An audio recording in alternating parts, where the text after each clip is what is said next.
पहले मैं एक स्टोरी सोच रहा था, वो बहुत सिमिलर थी, सर ने जो बताई उसके लिए मैं दूसरा स्टोरी लेता हूँ। एक क्लाइंट थे कि I met him in 2003। There was a book called the wealthy barber, जिन्होंने पढ़ा होगा तो पता होगा किसी को। तो it talks about the process of financial planning. एक आदमी नाई के पास जाता है और वो नाई उसको फाइनेंशियल प्लानिंग सिखाता है कि क्या करना है। वो उसके पिताजी का दोस्त रहता है, ऐसा वो स्टोरी है। बहुत मस्त है, आपने नहीं पढ़ा होगा तो ज़रूर पढ़िए। तो मैंने सिर्फ मेरे को ना इन्वेस्टिंग समझती थी ना कुछ समझता था। मैं सिर्फ सीए बन के आया था और उसमें भी अपने को ज़्यादा कुछ, मतलब आर्टिकलशिप के बाद समझता ही क्या है, ज़्यादा कुछ समझता है नहीं। तो वो करके आया था, मैंने वो किताब पढ़ी थी और वो उतना कैपिटल, इंटेलेक्चुअल कैपिटल लेके ये क्लाइंट आए तो उनसे बात करना शुरू हुआ। एंड ही वाज, उनका एक बिजनेस जस्ट फेल हुआ था उस समय। तो ही वाज अ आर्किटेक्ट, लेकिन वो बिजनेस में थे और उनका बिजनेस वेंचर फेल हुआ था। तो शायद उस समय 40 लाख रुपए का पर्सनल लोन था, कुछ 17-18% पे। कुछ हुंडी थी, कुछ ऐसा अनाप शनाप था। बहुत सारी इंश्योरेंस पॉलिसीज थी, लेकिन क्योंकि जब बिजनेस था तो बहुत अच्छा बिजनेस था, तो 2-3 लाख रुपए का प्रीमियम पे करते थे 2002 में।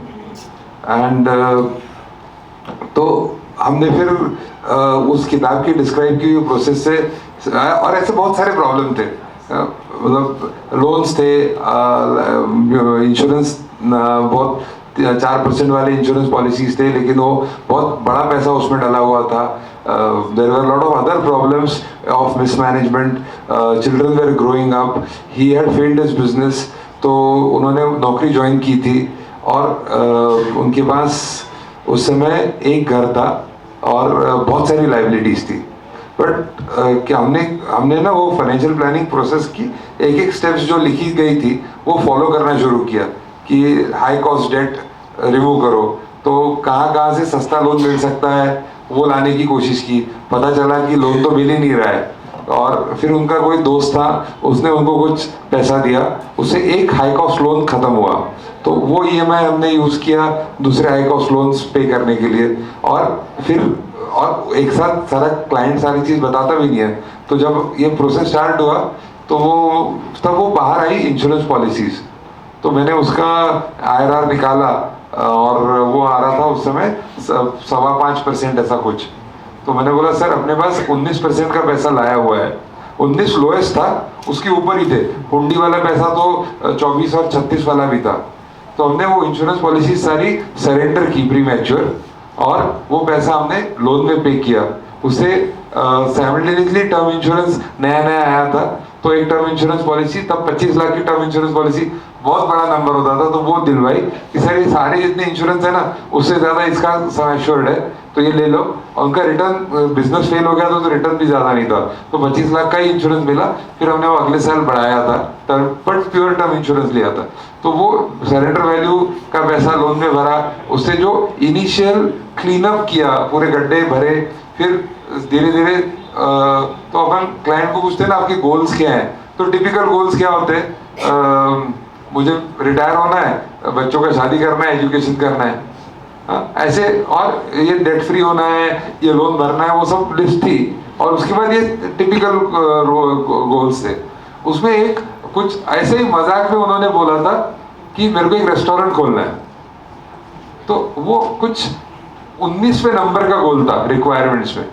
तो 2014 में ये तो सारी चीजें हो गई, रिटायरमेंट के लिए बराबर हो गया, अपना बिजनेस शुरू करना था, वो वापस बिजनेस शुरू किया।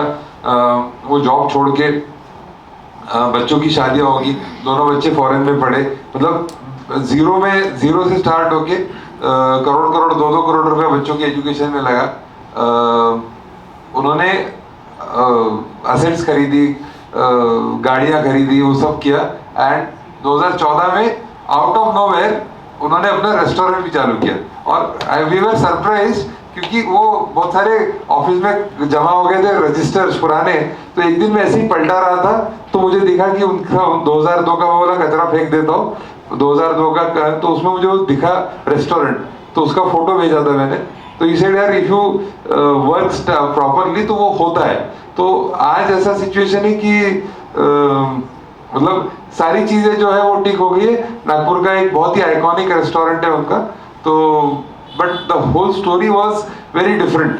And if you work in the client's interest, तो मतलब मेरे ख्याल से इजीली वो एक व्यक्ति ने मुझे कम से कम अपने 100 दोस्तों को रेफर नहीं किया। रेफर करने का मतलब ये होता है कि अरे यार तू जीवी सर के पास चले जा, वैसा नहीं।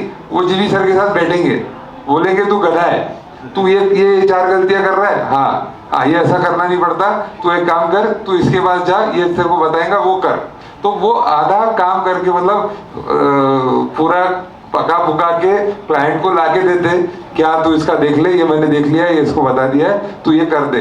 तो उस टाइप की वो क्लाइंट बन गए, मतलब जो शायद भावेश मैंने बोला ना फैमिली, तो मेरे ख्याल से इससे ज्यादा तो कोई ब्रांड एम्बेसडर नहीं बन सकता कि वो अपना आधा काम, आधा क्या, मुझे तो कई बार लगता है 90% काम सिर्फ मुझे जाके खाना होता है कि हाँ ठीक है चेक ले लो, ये दे दो। वो भी वो बोल देते कि अरे वाह उसका चेक बराबर है, आधार का नाम थोड़ा डिफरेंट है, तेरे को वो करना पड़ेगा, वो सब करके ही दे देते।